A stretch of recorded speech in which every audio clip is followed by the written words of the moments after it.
বন্ধুর এখানে বয়স্ক লোকটির চোখ বাঁধা ছিল। সে তার বইয়ের কিছু ছবি তোলে। তারপর তার বউ সেই ছবিটা আস্তে আস্তে বের করে একটি পলিথিনের মধ্যে দিয়ে সে এই কেমিক্যালের মধ্যে দিয়ে দেয়। কিছুক্ষণ বাদে কেমিক্যালটি বসে গেলে তারপর তার ভেতরে একটি কেমিক্যাল দিয়ে দেয় যেটা পুরোপুরি বসে যাবে। কিছুক্ষণ বাদে সেটা বসে গেলে সে সেটাকে আস্তে আস্তে খুলে ফেলতে বলে, তার হাজব্যান্ডকে খুলতে বলে এবং তার হাজব্যান্ড ভাবে যে তার ওয়াইফ তাকে কী এমন সারপ্রাইজ দেবে। বন্ধুরা, যেটা দেখার পর এই হাজব্যান্ড কেঁদে ফেলে।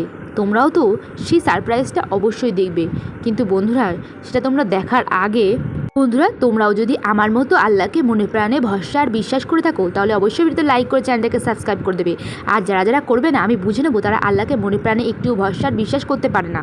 বন্ধুরা, এবার লোকটি সেই পলিথিনটিকে আস্তে আস্তে বের করে আনে এবং বের করে তার ভেতরে যে ফটোটা তোলা ছিল সেই ফটোটা দেখে এই হাজব্যান্ডটি অবাক হয়ে পড়ে, কারণ তার বউ প্রেগনেন্ট। আসলে তারা অনেকদিন বাবা মা হতে পারছিল না।